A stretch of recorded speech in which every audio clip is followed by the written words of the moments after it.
3 shots, 1 body, 1 king still breathing.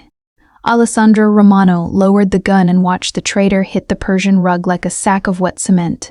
Blood spread dark through the cream and gold weave, seeping into centuries-old patterns imported from Palermo, and paid for with sins too expensive to confess. The private suite above the Nero d'Oro casino smelled of cigar smoke, aged whiskey, polished walnut, and fresh death. No one in the room flinched. Not Giovanni Santoro, his consigliere, who stood by the bar in a charcoal suit with a cut crystal glass in hand. Not Enzo De Luca, his most trusted enforcer, whose knuckles were bruised and whose expression never moved. Not the dealer trembling in the far corner. Alessandro slid the gun into the back of his waistband. "He sold my routes to Ferrero," he said. Giovanni nodded once. "We confirmed it. Then clean it." 2 men entered to take the body. Alessandro adjusted the cuff of his black shirt, straightened his tie, and headed for the inner office. Below, the casino pulsed with midnight life. Roulette wheels singing, women laughing too brightly, cash-changing hands under gold light and crystal chandeliers. His empire sounded alive. Upstairs, it smelled like consequence. He pushed open the office door and stopped. A woman stood at his desk. No panic, no scream, no scrambling for the window. She stood there with one hand on an open ledger, dark hair pinned at the nape of her neck, a black dress cut sleek and elegant enough for a gala, but wrong in subtle ways. Too practical, too easy to move in. Her gray eyes lifted to his and held. Cool, sharp, defiant, beautiful, dangerous, interesting. Alessandro closed the door behind him. The soft click sounded louder than the gunshots had. She glanced once at the pistol-shaped outline beneath his shirt, then at his face. Bad time? His mouth almost curved. Almost. The worst. The office was all shadow and power floor-to-ceiling windows overlooking the harbor, leather chairs, bronze lamps, one oil painting hiding a wall safe, expensive silence soaked into the walls. Rain streaked the glass outside. Thunder moved far over the water. Inside, he could smell her perfume now. Orange blossom and smoke. "You're in my books," he said. "So observant. And in my office." "Yes, and still alive." For the moment. He moved deeper into the room, slow enough to let her feel the threat. "You have 1 minute to leave this room." She looked at the antique brass clock on the shelf, then back at him. "That's not much time." For most people, it's a miracle. She didn't move. He'd seen women cry in front of him, beg, faint, tremble. This one only rested her hip against his desk and folded her arms like she'd arrived for a negotiation, not a funeral. "What do you want?" he asked. "A name." "Whose?" "Antonio Ferrero." The room chilled.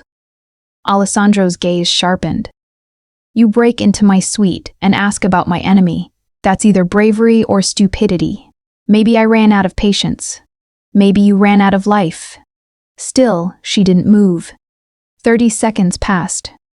Rain tapped the window harder. Downstairs, music thumped through the floorboards like a second heartbeat. Somewhere in the hall, Enzo gave orders to the cleanup crew. The suite smelled of sandalwood, blood, and the bright floral heat of her skin. "Who are you?" Alessandro asked. "No one you know." "Then why are you in my ledger?" Her jaw flexed once. "Because one of those accounts paid for the men who killed my father." There it was. Not theft, not greed. Grief sharpened into purpose. He studied her again, her steady chin, the almost invisible scar at her collarbone, the callus on her trigger finger, the fury she wore like silk. Not a socialite. Not a mistress. Not a fool. Your father's name. Raffaele Bellini. Alessandro knew it. Dock broker. Disappeared 6 years ago after trying to leave the Ferrero roots. Official story, bad debt, bad ending. Unofficial stories were always uglier. "You think I killed him?" Alessandro asked quietly. "I think your name is all over the paper trail." He took another step. She held her ground.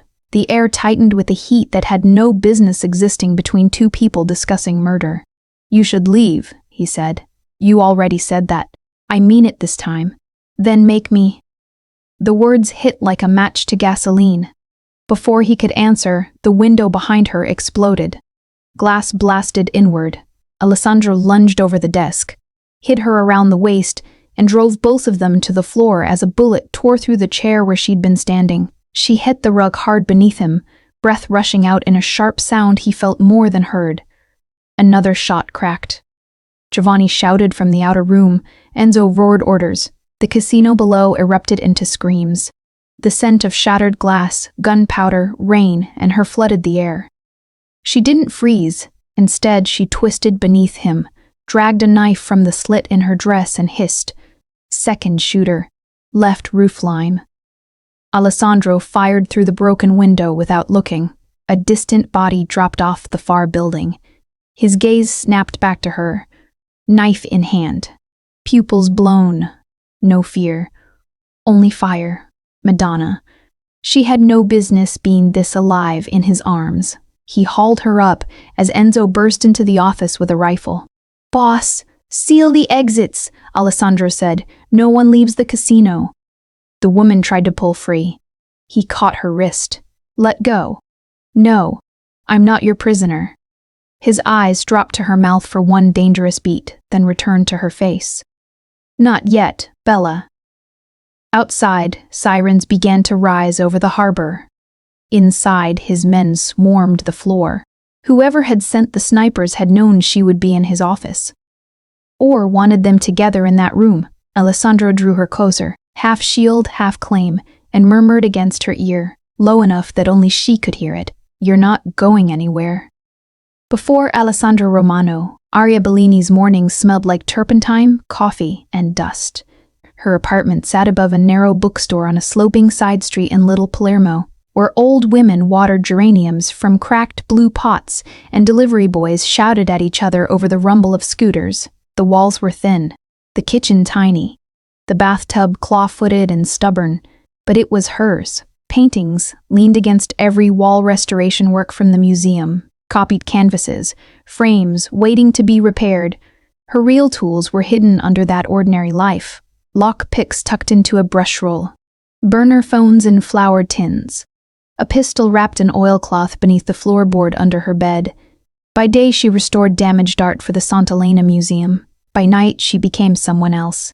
Lark, a whispered ghost in the underworld, a woman who cracked ledgers, traced shell companies, and sold truth to the highest bidder only when justice demanded it. She had spent 6 years following the financial veins that led from her father's death to Antonio Ferrero's trafficking network. Every route, every false invoice, every bribe had led her closer to one name, Romano. Now she woke in Alessandro's house. The bedroom alone was bigger than her apartment. High-carb ceilings, black velvet drapes tied back from French doors, a balcony overlooking a gray winter sea, cream walls, dark wood, a fireplace cold but laid for evening. On the side table sat a silver tray with espresso, figs, warm bread, and a folded black silk robe. Captivity, apparently, came plated. Aria slid from the bed and crossed to the doors. Below stretched a cliffside estate of pale stone and cypress trees, terraced gardens, and armed men. Security cameras gleamed discreetly under the eaves. The air tasted of salt and rain. She had no shoes, no knife, no purse. The door opened without knocking. Alessandro entered in dark trousers and a white shirt, sleeves rolled, his tie missing. Without the jacket, he looked less like a king and more like the weapon that enforced the crown. One cut marked his temple from the shattered glass last night. It somehow made him more dangerous. "You were searched," he said. "I assumed as much. You had 2 knives. You missed one." "No." A faint shadow of amusement touched his mouth. "I removed that too." She hated the hot little pulse that answer caused. "Where am I?" "My house. I prefer addresses. I prefer obedience." She crossed her arms. "Then we're both disappointed." He set a folder on the bed. Photographs spilled out. Her apartment building, the museum basement, a grainy image of her meeting a dockworker near the harbor 3 months ago. Another of her leaving a church with a priest who sold forged baptism records for cash. Another of her outside Alessandro's casino 2 nights earlier. Ice ran through her. You had me followed. I had you investigated. You don't trust me. He moved closer. Bella, you broke into my office and arrived with snipers on the roof. Trust wasn't part of the evening. The room smelled faintly of lemon polish, sea salt, fresh coffee, and bergamot, smoke, starch. Arya set the photos down carefully. Then let me leave. No, you can't keep me here. I already am. She stepped toward him until only a breath remained between them. I'm not your possession. The air shifted. Heat. A spark dragged over old tinder. Alessandro's eyes darkened. Good. Possessions can be replaced. That should not have gone through her like a blade wrapped in velvet. It did anyway. He lifted one of the photos. You have museum credentials, but your night schedule belongs to a spy. Maybe I have hobbies. Maybe you have training. She said nothing. He noticed. Of course he did. You knew where the second sniper was, he said. You carried a concealed knife. You didn't scream when I landed on top of you. His gaze moved over her face, her throat, her bare feet on the rug. You are not what you pretend to be, and you are exactly what I expected. A lie. He was colder in some ways. More controlled, but there had been that split second last night when he shielded her with his body before thinking. Men like Alessandro did not do that for strangers. His hand braced on the balcony door beside her head, caging without touching. Tell me why Ferrero matters. I told you, my father, and why you came to me. Because your name is in the root books. His jaw tightened once. What if the books lie? Paper doesn't lie, people do. One hard second passed, then another. The wind outside rattled the balcony railing. Somewhere below, men shouted in Italian over the unloading of crates. A dog barked. The sea crashed against the cliffs in heavy white bursts. The world below his house kept moving while the room around them seemed to narrow to breath and gaze and the heat of almost contact. You don't scare me, she said. His knuckles brushed the inside of her wrist.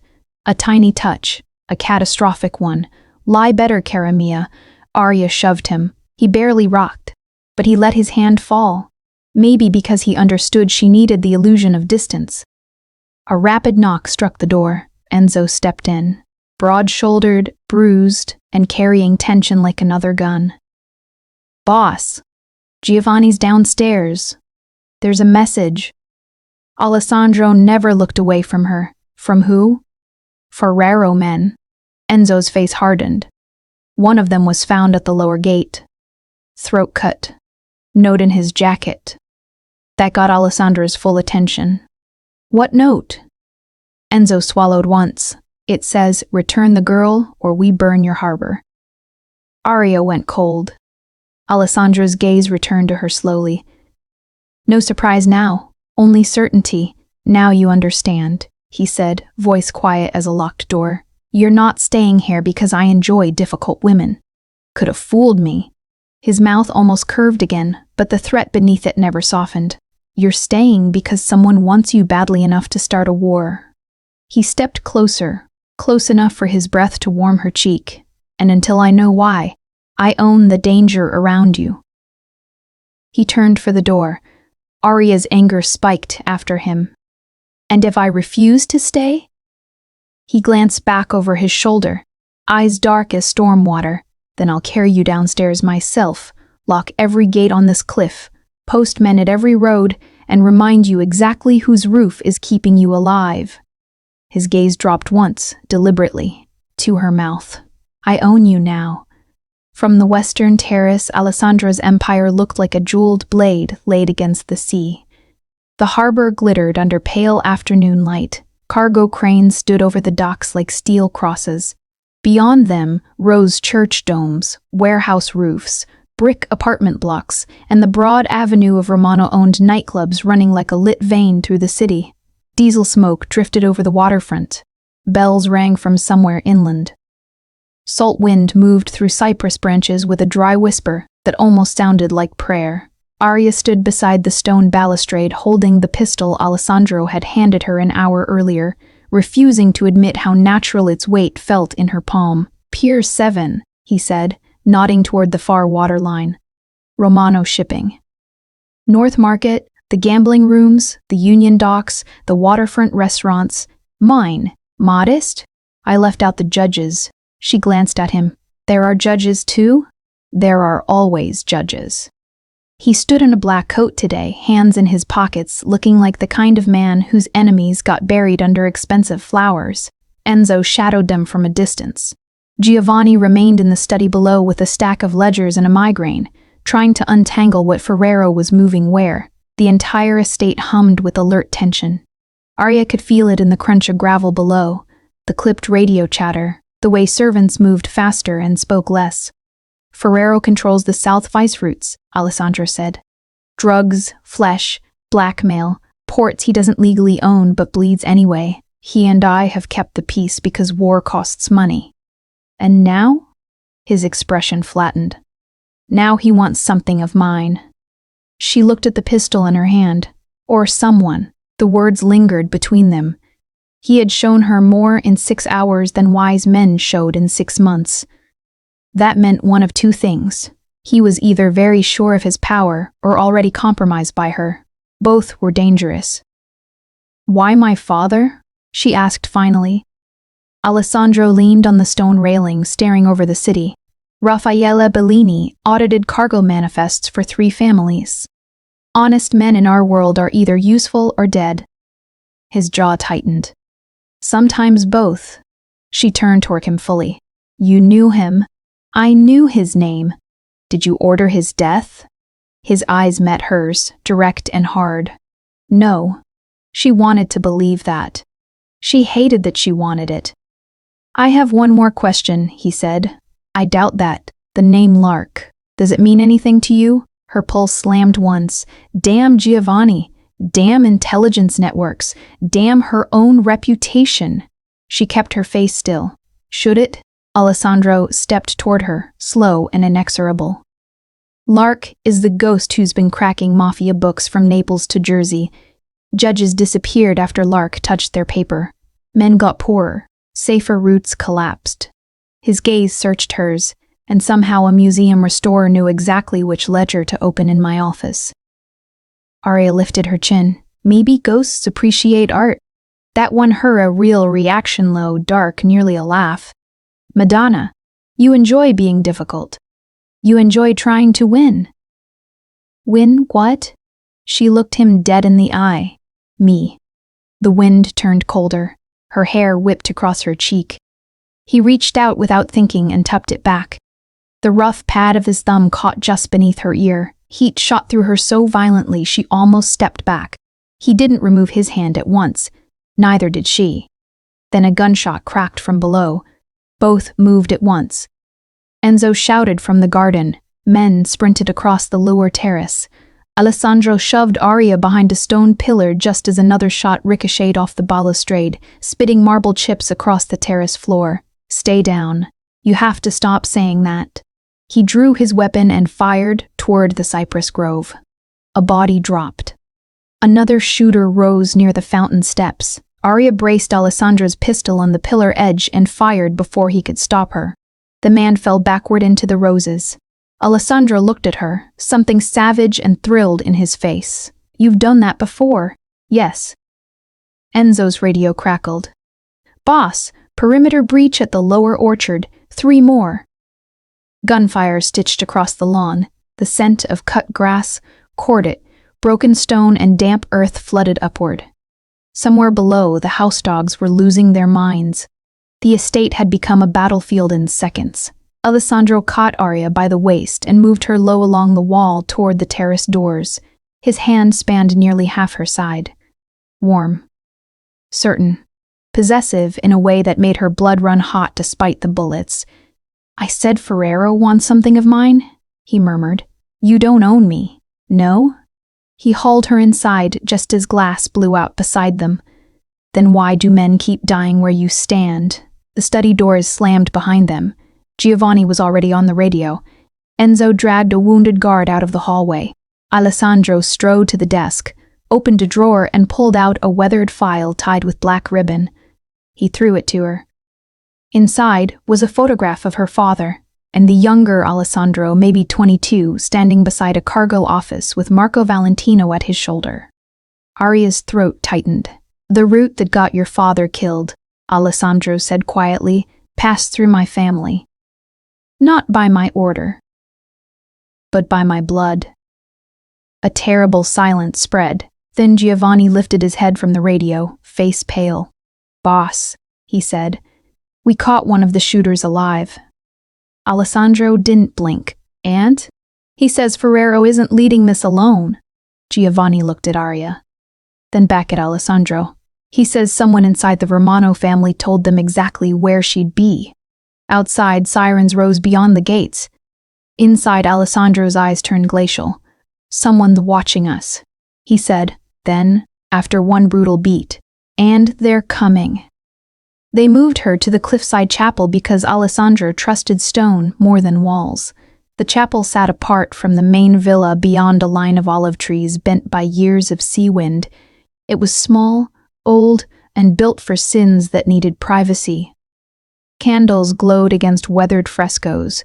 Incense clung to the cracked plaster. The floor smelled faintly of wax and salt and cold stone, soaked in generations of whispered bargains with God. Rain began just after sunset, tapping first at the roof, then hammering it. Lightning flashed blue through the stained glass.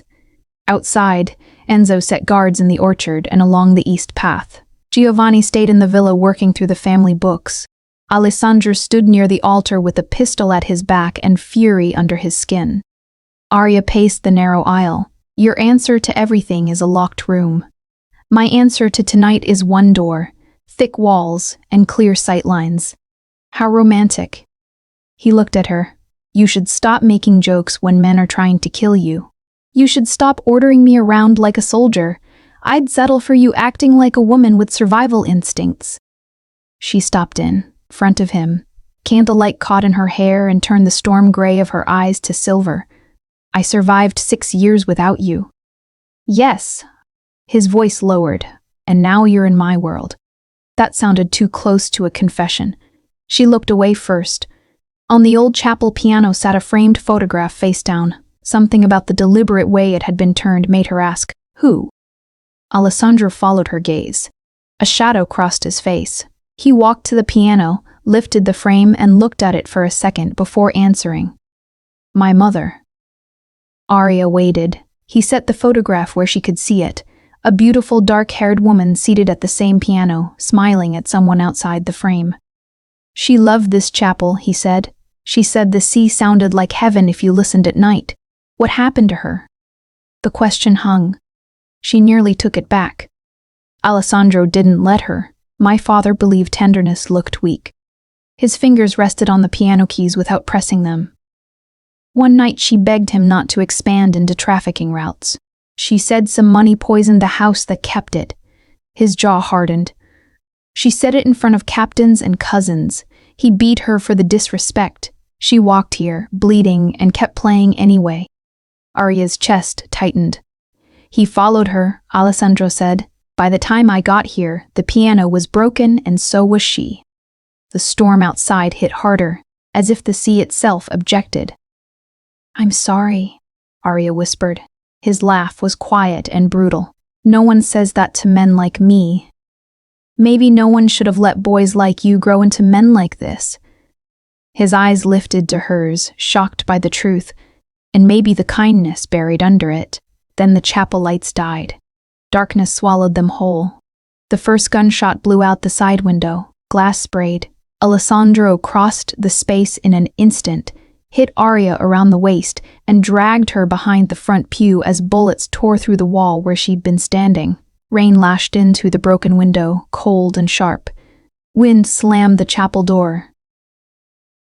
Outside, Enzo shouted and men returned fire. The air became wet plaster, gunpowder, candle smoke, and Alessandro. "Stay here," he growled. She grabbed his sleeve. "There are 2 outside the east wall and 1 in the cemetery." He looked at her sharply. "How?" "Echo." He fired through the window opening without hesitation. A scream answered from the graveyard. Then another attacker burst through the side vestry door.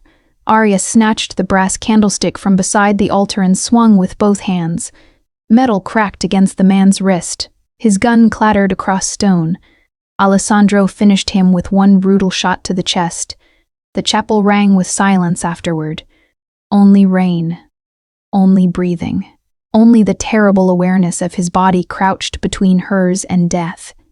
He turned to check her for blood, hands sliding over her shoulders, her arms, her waist with rough, efficient care. His fingers lingered at her ribs. Her pulse jumped against his palm. "Are you hurt?" "No." "You could have been." "So could you." He looked furious about that.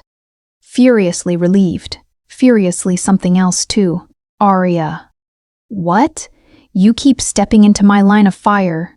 You keep stepping into mine." Lightning flashed through the broken window. For one suspended second, the chapel turned silver and blue. He was close enough that she could see the tiny scar through his left eyebrow, the wet raindrops at his temple, the anger and hunger wrestling behind his restraint. Then his hand slid to the back of her neck. "Say the word," he said softly. "I'll move you somewhere safe. You mean somewhere I can't find my own way out?" His thumb brushed under her jaw. "I mean somewhere no one can touch you." Something in her broke open at that. Not fully, just enough. "Maybe I'm tired of running." His forehead touched hers. Rain hissed through the broken glass. Candle flames trembled. Her breath caught. "Bella," he murmured. Then he kissed her. Not gently. Not cruelly. Completely. His mouth was heat and storm and restraint finally fraying, her fingers fisted in his shirt. He tasted like whiskey, rain, and confession. The kiss went deep fast, not because either of them was careless, but because they had been circling this fire since the moment he found her in his office, and neither of them believed in half measures. When he drew back, her lips felt bruised and her knees dangerously weak. "You should not do that," she whispered. His eyes stayed on her mouth. "Then stop making me want to." A radio crackled outside. Enzo's voice, harsh with pain and urgency. "Boss, we got one alive." Alessandro never looked away from her. "And?" "He says the order didn't come from Ferrero directly." A pause. Rain. Ragged breathing.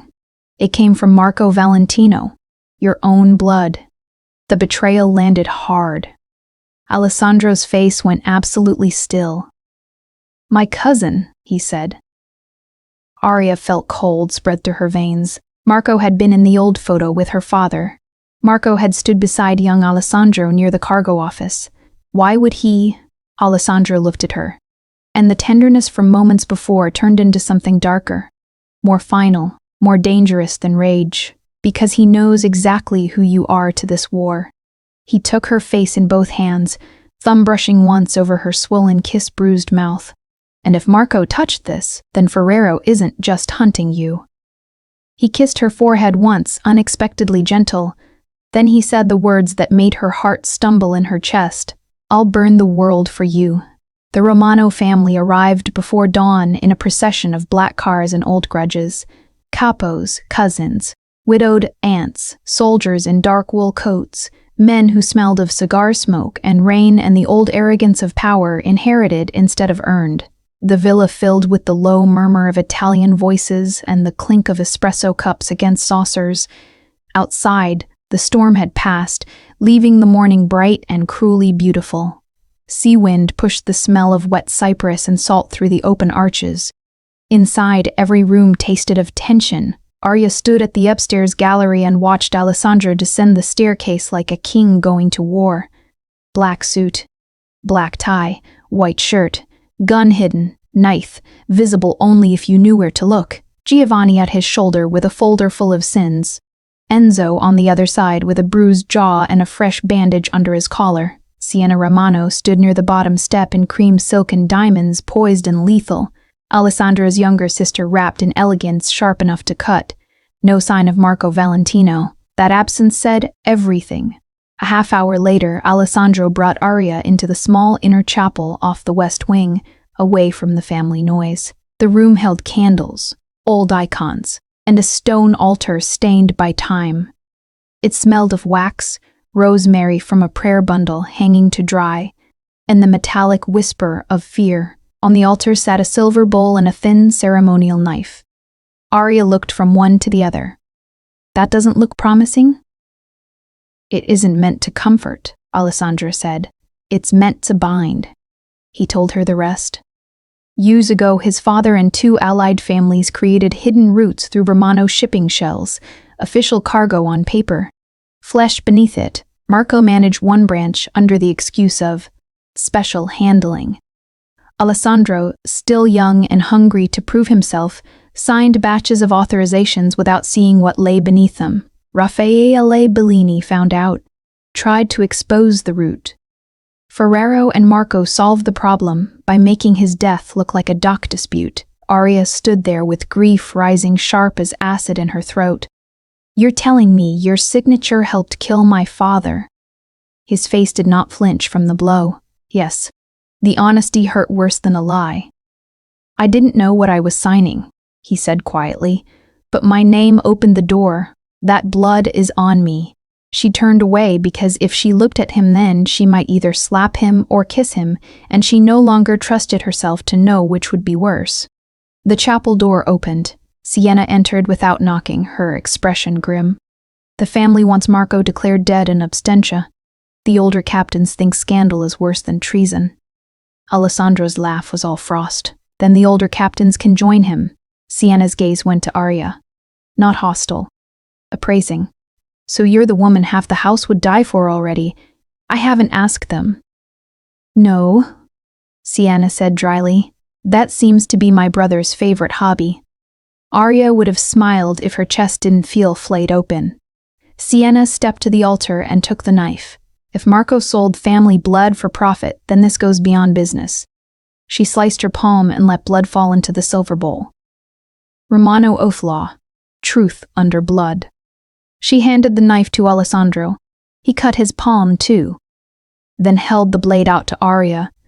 Every instinct in her screamed that this was madness, to bleed with them, to stand inside a mafia rite, to tie herself to a house built partly from the same rot that ruined her life. Then Alessandro said, "You can walk away after this if you choose. I'll still protect you." That did it. She took the knife and cut her palm. Her blood joined theirs. Warm. Bright. Unavoidable. Giovanni entered just in time to witness it and muttered something that sounded suspiciously like a prayer. Then his face went pale as he looked at the papers in his hand. "Boss," he said, "we found another ledger, hidden account transfers from Marco to Ferrero." He laid the file on the altar. There's also a name attached to the offshore shell routing the payments. Alessandro looked down. His expression hardened to stone. "Who?" Sienna asked. Giovanni answered quietly, "Arya Bellini." Silence detonated. Arya closed her eyes once. Of course, the last secret, the one she had held tightest. "I can explain," she said. "Do it," Alessandro said, voice low enough to wound. She met his eyes. "I created the shell as bait. To make Ferrero think the route still had a ghost bookkeeper inside it, I used his greed against him." Giovanni frowned. "That account belongs to Lark." "There is no Lark," she said. Sienna's brows rose. Arya inhaled once. "I'm Lark." The room went still as a crypt. Enzo, appearing in the doorway behind Giovanni, let out a disbelieving curse.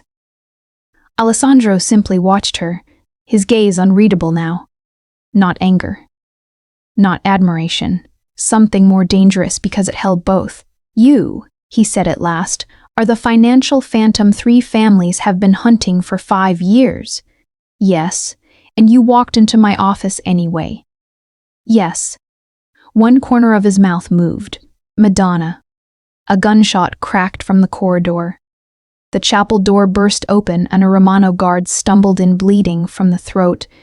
He collapsed at the threshold. Enzo spun, weapon up. Sienna drew from beneath her silk wrap faster than most men breathed. Arya snatched the fallen guard's knife. Alessandro moved in front of her automatically. Two attackers in servant uniforms rushed the hall. Arya threw first. The blade hit one in the eye. Sienna shot the second in the chest. Silence crashed back in, broken only by the dying man's wet gasp and the sound of Arya's pulse pounding in her ears. Alessandro turned to her slowly, something hot and fierce in his face. "You keep proving yourself more dangerous than my men warned me." She swallowed hard. "I warned you myself." Giovanni's radio crackled. "Boss, Eastgate compromised. Message left on the guardhouse wall." Alessandro's eyes never left Arya. "Read it." Giovanni went pale as he listened. Then quietly, it says, "She was never the target. She was always the bait." Betrayal settled into the room like another body. And for the first time, Alessandro looked at someone beyond Arya, at his own bloodline. He knew where the rot lived now, and it lived at home. The old harbor church had once been beautiful. Now it smelled of damp stone, mildew, incense, and the gun oil hidden beneath every pew. It sat between abandoned warehouses and the river, neutral ground on paper, which in Mafia language meant both sides arrived armed and lied about wanting peace. Marco had sent word that he wanted terms. Alessandro agreed because he did not believe in giving traitors comfortable deaths. Arya rode with him anyway despite Giovanni's objections, Enzo's swearing, and Sienna's dry prediction that everyone would regret it. She was right. Rain glazed the church steps silver. Wind shoved dead leaves along the cracked courtyard. The bell tower leaned slightly toward the river, as if tired of watching men stain sacred places with business. Alessandro entered first with Giovanni and Enzo. Arya followed 2 paces behind in a dark coat over black trousers, hair braided tight, pistol riding at the small of her back. The nave glowed with load of candles. Too many. Arya smelled it first, not incense. Gasoline. Alessandro. The first shot shattered the front saint statue above the altar. The church exploded. Bullets tore from the choir loft and side aisles. Men screamed. Candles went flying. Glass rained from the rose window overhead. Alessandro hit Arya and drove her behind a stone column just as splinters ripped from the pew where she'd stood. Enzo roared and returned fire toward the loft. Giovanni dragged one wounded Romano soldier behind the confessional. "It's an ambush," Enzo shouted unnecessarily. Marco stepped out from the sacristy shadows with Antonio Ferrero beside him. Traitor and kingmaker. Marco looked almost elegant in a navy coat, his handsome face untouched by shame. Ferrero looked older, colder, his silver hair slicked back, his smile thin with satisfaction. "Cousin," Marco called over the gunfire, "you always did prefer dramatic settings." Alessandro's face became something carved from winter. "You sold girls through my docks." Marco shrugged. "I sold what men paid for." Ferrero's gaze slid to Arya. "And there's my little accountant." That name turned everything inside her to ice. So he knew. Fully. Alessandro glanced at her. 1 sharp second. Enough to confirm the truth. Enough to file away the danger. Then he leaned out and shot one loft gunman clean through the chest. Marco laughed. Still possessive. How touching. Ferrero lifted his pistol and aimed straight at Arya. Alessandro moved faster than thought. He stepped into the line of fire and took the bullet high in the shoulder. The sound that tore from Arya's throat didn't feel human. He staggered, caught himself on the column, blood blooming dark through his shirt. Rage flashed white through her vision. She came out from cover before anyone could stop her, braced her pistol with both hands, and fired twice. 1 shot took Ferrero's bodyguard. The second clipped Marco across the cheek. "Arya," Alessandro barked. But it was too late. She was already in the open, already part of the violence, already proving exactly what she had been trying to prove from the start. Ferrero retreated. Marco cursed and vanished into the smoke-filled sacristy. Enzo stormed the side aisle. Giovanni pressed a hand to Alessandro's bleeding shoulder while still firing one-handed toward the back pews. The church filled with powder smoke, shattered wax, wet stone, and blood. Bells swung wildly above from the impact of bullets, their cracked, mournful clang rolling over the river like judgment. Alessandro grabbed Arya by the waist and dragged her behind the altar. "Have you lost your mind? You took a bullet for me. I'd take 10. The words hit harder than the gunfire. She tore open his shirt at the shoulder seam, checked the wound. Through and through. Bad. Not fatal. Thank God. He hissed through his teeth as she pressed a linen altar cloth against it. "You stupid man," she whispered. His good hand cupped the back of her neck, pulling her close amid the smoke and chaos. "Mine." The word was rough, blood-warm, inevitable. Arya should have fought it. Instead, she looked into the eyes of the man who had inherited a rotten empire and was bleeding on a church floor to keep her alive. "Yours," she whispered back. For one impossible heartbeat, even the war seemed to stop. Then Alessandro kissed her. Hard, fevered, possessive, like the world could end outside the altar and he needed this truth inside his mouth before death could steal it. She kissed him back with equal desperation, tasting smoke, copper, rain, and the emotion he'd been holding in chains since the night he found her in his office. When they broke apart, his forehead pressed to hers. "I love you," he said, voice raw with the shock of honesty. "I didn't mean to. I didn't ask for it. But I love you, Arya." Tears burned her eyes with terrible timing. "Then hear me clearly, Alessandro Romano. I love you too." The moment shattered as Enzo appeared at the altar steps, blood on his sleeve and murder in his expression. "Boss, Ferrero's running. Marco too. Cars at the back." Alessandro stood despite the wound. The monster was back in his posture now. Cold, unstoppable. But something had changed. She had seen the man inside it, and he had given her his heart in a church full of bullets.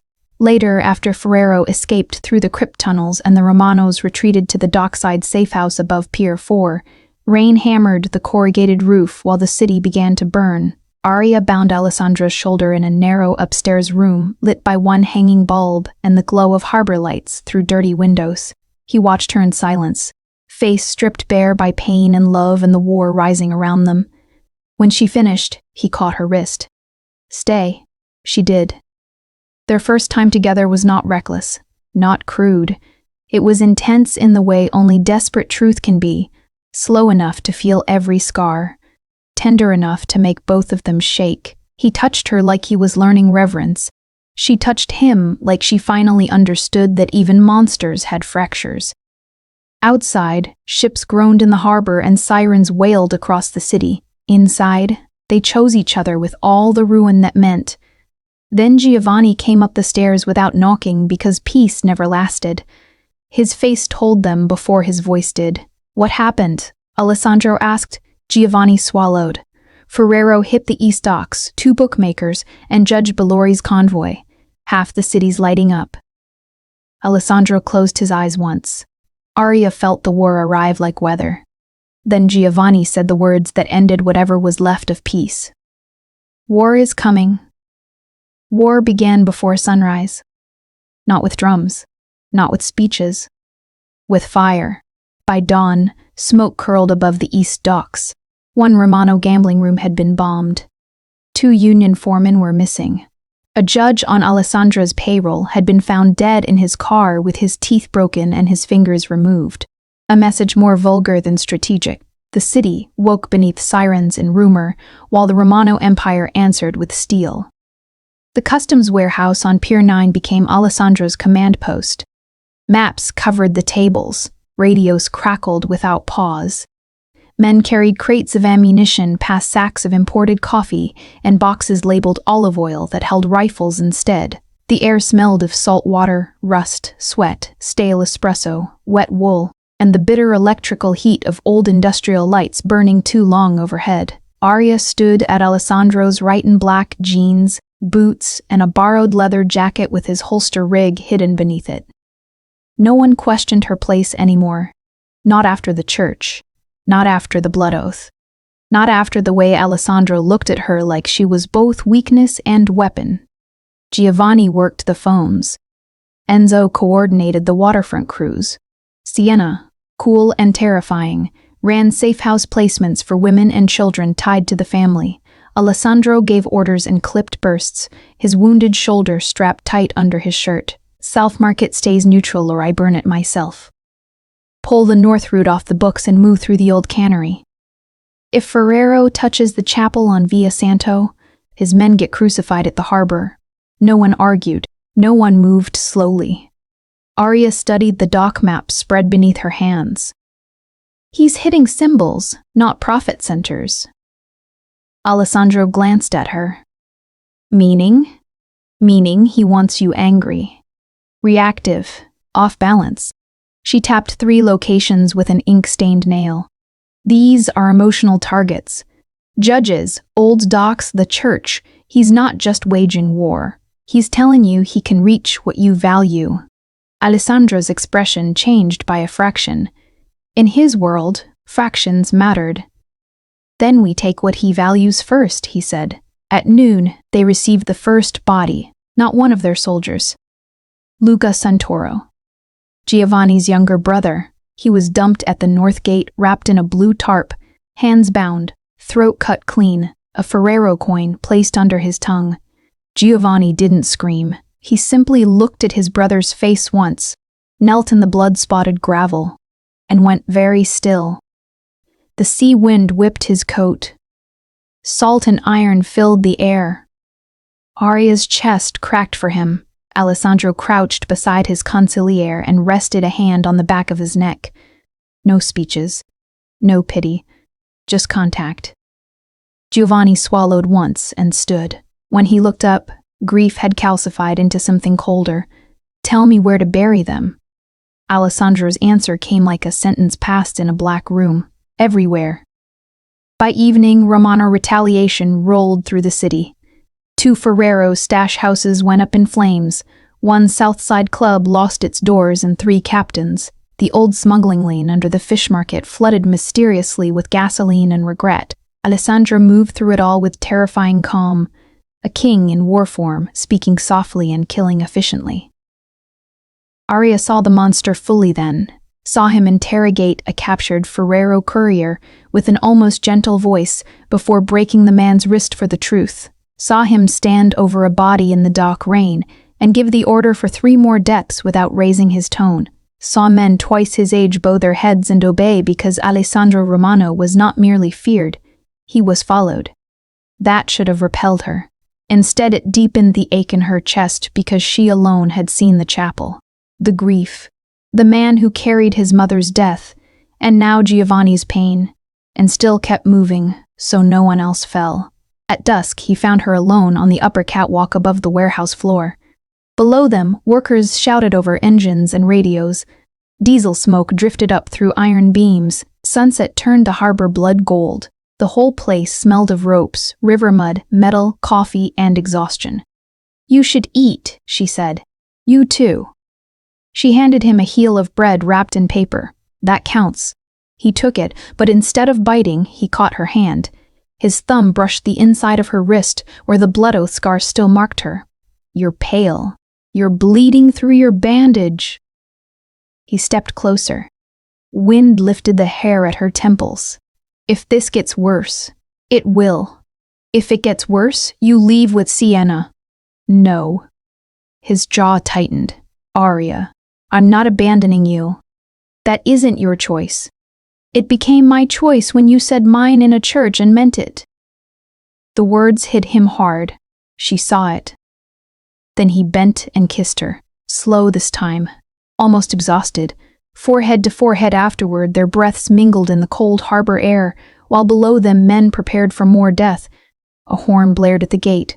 Then another. Enzo's voice rose in alarm. The warehouse doors rolled open to admit a black delivery van marked with the logo of one of Romano's own catering firms.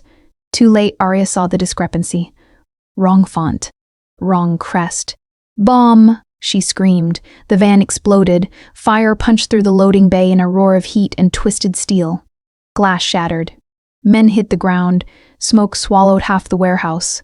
Alessandro threw Arya down behind the catwalk rail just as shrapnel ripped through the air above them. The world became ringing metal, fire, screams, and collapsing light. Below, through the smoke, Giovanni staggered up with blood running from his hairline.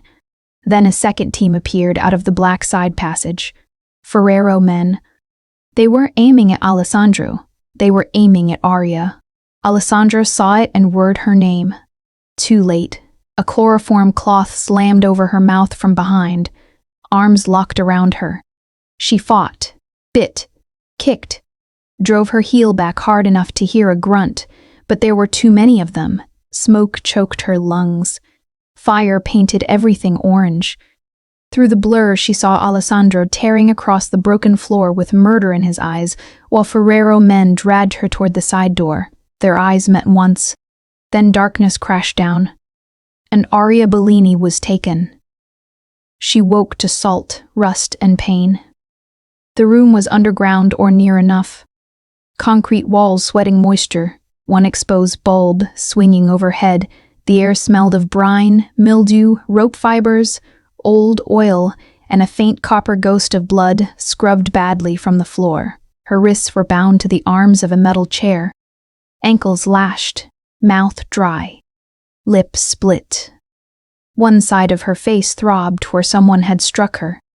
A steel door scraped open. Antonio Ferrero entered in a dark overcoat and leather gloves, silver hair immaculate, expression almost bored. Behind him came Marco Valentino, handsome even with the healing slash across his cheek where Arya had shot him in the church. That beauty made him worse. Pretty rot always did. Marco smiled first. Lark. Arya spat blood to the side. Coward. He laughed. You always did make danger sound intimate. Ferrero circled her slowly, the polished heel of his shoe clicking softly on the concrete. Your father had that same stubborn mouth. Something inside her went cold and sharp. You remember him. I remember everyone who costs me money. Marco crouched in front of her. Where's the copy? Arya kept her face blank. What copy? The secondary ledger, Ferrero said. Lark never kept one set of books. You found the original root. That means you made another. She smiled despite the pain. Maybe I wanted you to feel hunted. Ferrero backhanded her. Not hard enough to break. Hard enough to sting and humiliate. Arya turned her face back slowly. That all? Marco's expression soured. He grabbed her jaw. You should be more afraid. I've met men worth fearing. You are not one of them. That earned her a flicker of respect from Ferrero, which disgusted her more than the blow had. Water dripped somewhere beyond the wall. Waves boomed faintly, close enough to suggest a harborside basement or old boathouse. Above, muffled footsteps crossed wood. Voices, men being positioned. Ferrero wasn't only holding her, he was staging her. For the boss? She asked. Ferrero smiled. For the lover. Marco rose and adjusted his cuffs. Alessandro will come loud, angry, predictable. You don't know him. No, Marco said. I made him. That landed because somewhere inside it was true. Boys like Alessandro were forged by men like Marco by betrayal, by blood, by being taught too early that softness gets buried. Ferrero leaned close enough for her to smell mint over old cigarettes. You know the saddest part? Alessandro truly didn't know what his signature approved. He was just a vain young prince chasing his father's approval. It makes your love story almost tragic. Arya's chest hurt. Hate. Love. Grief. They lived too close together now. A gunshot cracked above, then another. Ferrero straightened. There he is. Marco's grin went thin, faster than expected. The steel door banged open. One of Ferrero's men stumbled in, breathing hard. Romano's inside the tunnel, Marco swore. Ferrero only sighed. Take her deeper. Arya had been working the loose bolt under the chair arm for 10 straight minutes. Now it gave. She tore one wrist free and swung the metal chair sideways just as Marco reached for her. The chair leg smashed into his knee, bone cracked. He shouted. Arya ripped the bulb from the wire overhead and darkness swallowed the room. Chaos. Ferrero cursed. A gunshot slammed into concrete. Arya dove, wrists half-bound, fingers scraping until they hit the fallen knife one of them had stupidly set on a crate. The next instant, the door burst inward with a flood of corridor light and gun smoke. Alessandro. Black coat torn. Face streaked with soot and blood. Gun up. Murder in his eyes. He shot the guard behind him without breaking stride and dropped to one knee beside her. His hands were on her, instantly cutting bonds, checking for blood, touching her face with a roughness made gentle only by desperation. Arya, I'm fine. You're bleeding. So are you. Behind them, Enzo and Giovanni stormed the corridor, cutting down Ferrero men in the tunnel mouth, the place filled with muzzle flashes, saltwater spray from a burst pipe, and the stench of powder trapped underground. Marco limped toward the side passage. Alessandro saw him and rose. The temperature in the room changed. He moved on his cousin like a blade drawn to its purpose, caught him by the throat, and slammed him into the wall hard enough to crack plaster. You sold my mother's house for profit, Alessandro said. Marco laughed through blood. Your father already had. You touched her family, and you signed the route yourself. That froze the room for one terrible second. Ferrero had stalked at the far door, watching. Arya forced herself upright. The truth hurt, worse because it was true. But she had already seen Alessandro's remorse. Already understood he had been blind, not willing. Marco was using the wound because he knew it bled. Alessandro's hand tightened on his cousin's throat. Say her father's name. Marco smiled with split lips. Why? So you can pretend guilt makes you noble? Before Alessandro could answer, alarms began to scream through the underground complex. Red emergency lights flashed on. Somewhere deeper below, a detonation rolled under their feet. Enzo shouted from the corridor. Charges on the seawall. They're bringing the place down. Ferrero disappeared through the far exit. Alessandro released Marco only long enough to grab Arya and shove her behind him as another explosion rocked the tunnel. Dust rained down. Concrete split. Water burst through a crack in the far wall in a freezing black surge. Move, Giovanni yelled. They ran into the corridor, choking on smoke and salt, while behind them the entire harbor cellar began to collapse. Almost too late. The tunnel split in 3 directions, and none of them led to mercy. Red emergency lights flashed over wet brick and collapsing supports. Seawater roared through the lower cracks, rising ankle-deep, then calf-deep, turning the old smuggler's passage into a grave filling by the second. The air smelled of salt, mildew, explosive dust, and hot metal. Above it all came the ragged thunder of gunfire and falling stone. Alessandro kept one arm locked around Arya as they ran. Can you move? Yes. Why later? Enzo led the way through the west corridor, kicking open half-rusted iron gates, while Giovanni covered the rear with efficient, furious shots at the Ferrero men still dumb enough to follow. Marco limped somewhere behind them, disappearing and reappearing in red flashes like the ghost of every family sin Alessandro had ever inherited. Then a burst of fire from the right passage hit Enzo high in the chest. He went down hard. No! Giovanni roared. Alessandro handed Arya his second pistol and dropped beside Enzo while Giovanni returned fire so fast the tunnel rang. Enzo was breathing, barely. Blood spread through his black shirt in dark, warm floods, already diluted by the seawater rushing around them. Boss, Enzo rasped, grabbing Alessandro's sleeve. Go. I'm not leaving you. Enzo smiled with blood in his teeth. You always were a terrible liar. Another explosion shook the tunnel. A support beam cracked above them. Chunks of mortar hit the water with heavy splashes. Arya fired at a shadow moving in the side passage and saw a body spin backward into the flood. Enzo looked at Alessandro, not at death. Take your woman. End it. There are moments when men become memory before they stop breathing. This was one. Alessandro's face turned to stone. He touched his forehead briefly to Enzo's soldier to king. Brother to brother then stood, because war gave no room for holy pauses. Giovanni let out one broken breath and rose too, eyes turned glacial with grief. They ran. Up one stairwell, across an old wine chamber, through a cargo hatch blasted half open by the first charge. Rain hit them the instant they emerged into the harbor, night cold, hard, clean compared to the suffocating ruin below. They were on the lower ferry dock. Floodlights burned across wet concrete. Cranes loomed overhead. Ferrero men held the far platform. And in the center, with one arm around Sienna Romano's throat and a pistol pressed to her ribs, stood Antonio Ferrero. Sienna was bruised but furious.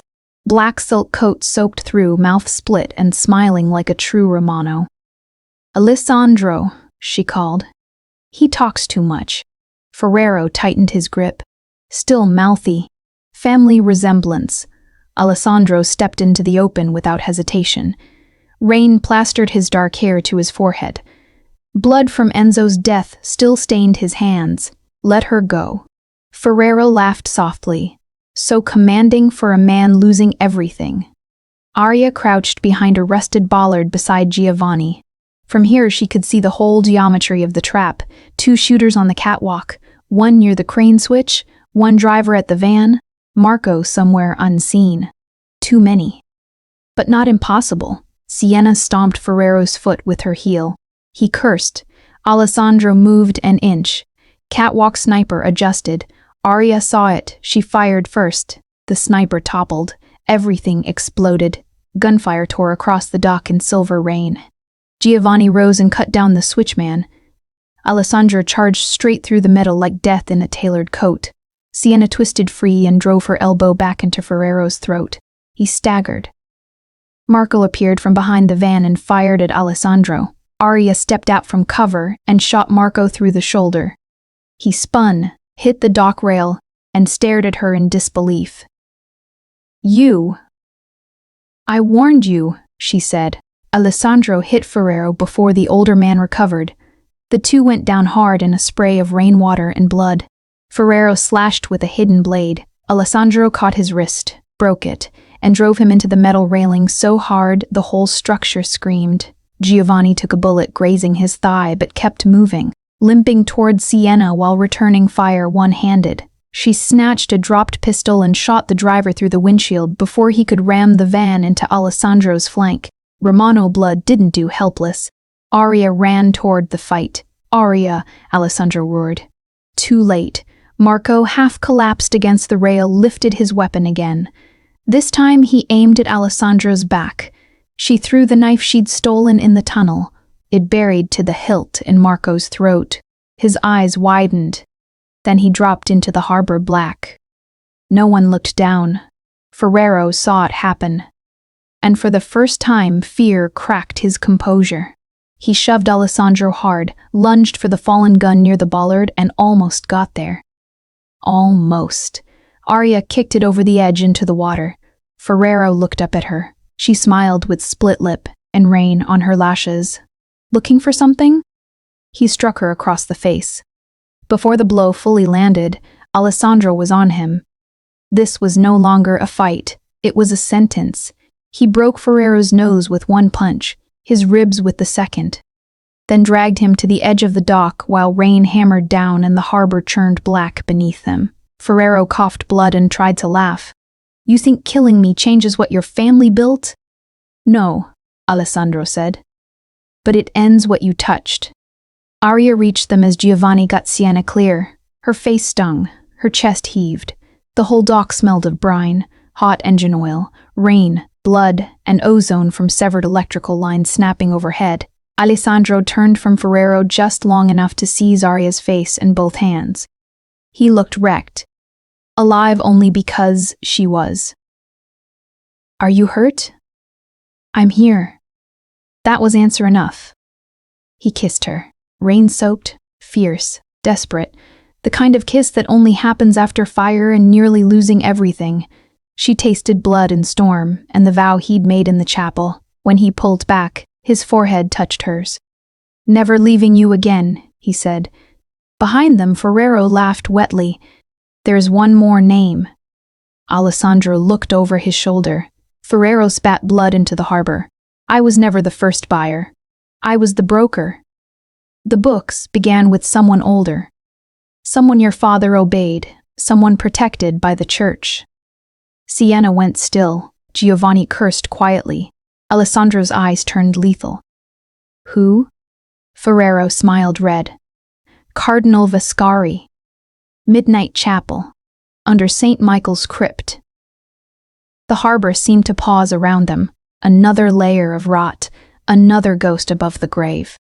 Alessandra looked at Arya. She saw the truth immediately. This was the end. Final. Blood and judgment both. One of us might die tonight, he said. Arya checked the magazine and her pistol and stepped closer until their shoulders touched. Then let's make sure it's not us. St. Michael's sat above the city like a warning carved in stone. The cathedral was older than the Romano blood feud, older than the harbor cranes, older than the laws men pretended mattered. Rain had nearly stopped by the time Alessandro's convoy reached the hill, leaving the city below gleaming wet and gold beneath a hard midnight moon. Bells were silent. The square was empty. Too empty. The cathedral doors stood open. Inside smelled of incense, wet marble, old candles, and ancient gilt.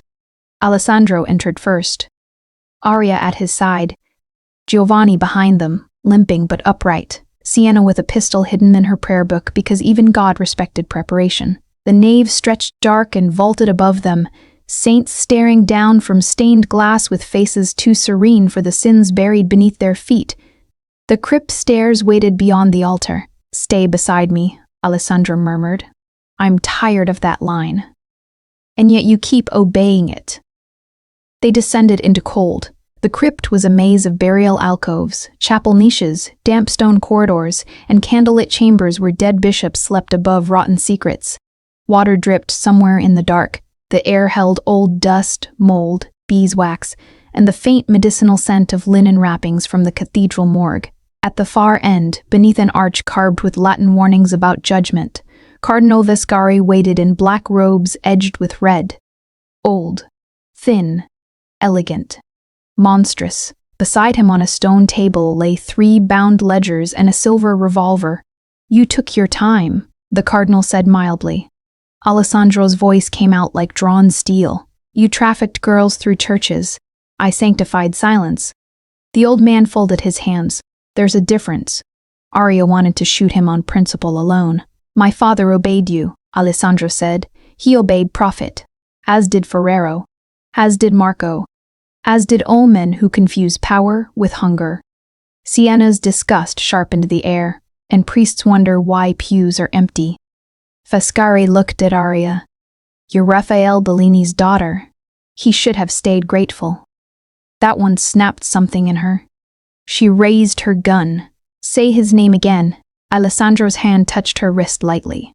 Not stopping. Sharing the line. The cardinal smiled at that too. Ah, love, such expensive weakness in your family. He lifted one of the ledgers and tossed it into the brazier burning beside the table. Flames leapt. No! Giovanni lunged forward. Shots erupted from the side crypts. Gunmen in dark suits burst from hidden doorways. Marble shattered. Candles blew out. The crypt became thunder and muzzle flash and screaming echoes. Alessandro shoved Arya behind a stone sarcophagus and returned fire over the lid. Giovanni dropped one attacker and took another bullet through the coat sleeve without slowing. Sienna vanished into the smoke and reappeared behind a pillar, cool as winter, shooting a gunman through the spine. The air filled with cordite, ancient dust, wax smoke, and the sickening stench of burning leather-bound records.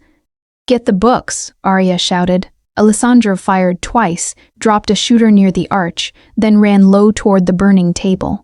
A bullet clipped the stone by his head. Another tore through his coat.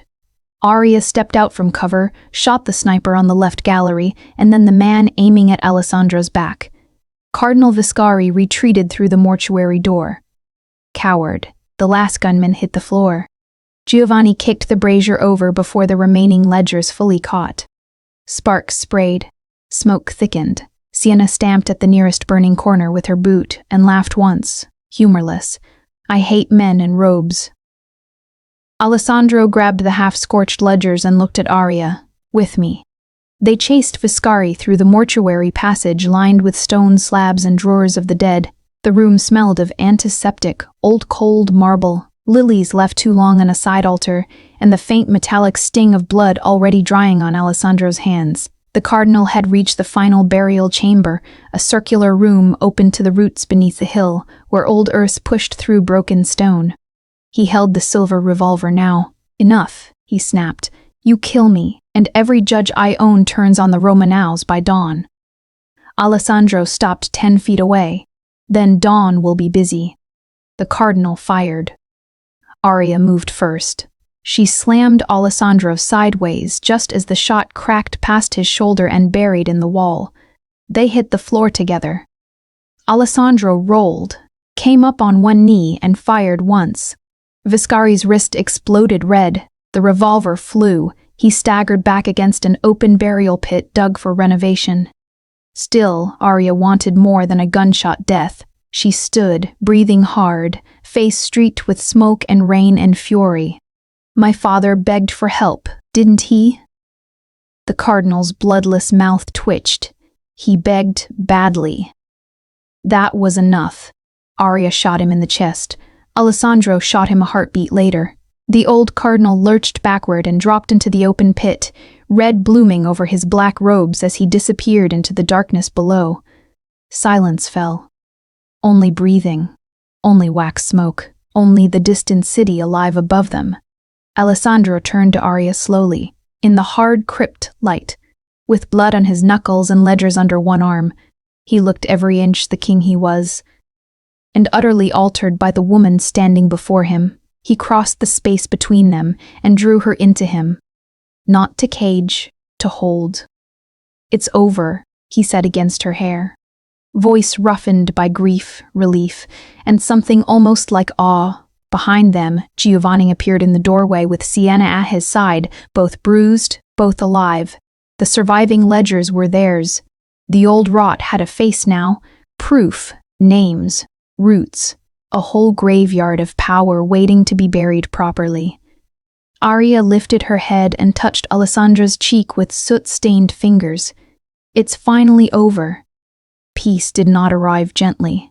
It arrived with accountants, funerals, cleaners, and men replacing shattered glass before the sun fully rose. 3 days after the cathedral crypt, the city smelled of bleach, diesel, sea salt, fresh bread, funeral flowers, and rain drying off old stone. Dock workers hosed blood from loading bays, lawyers burned papers in private fireplaces, judges who had smiled through trafficking dinners suddenly developed consciences or disappeared to foreign villas. The Romanos moved through the wreckage with ruthless efficiency, cutting old routes, replacing captains, and rebuilding what would remain. Alessandro stood on the western terrace at dawn and watched his city breathe. Black shirt, no jacket, bandaged ribs under silk, coffee going cold in his hand. He looked exhausted and more beautiful for it, as if survival itself had sharpened every line of him.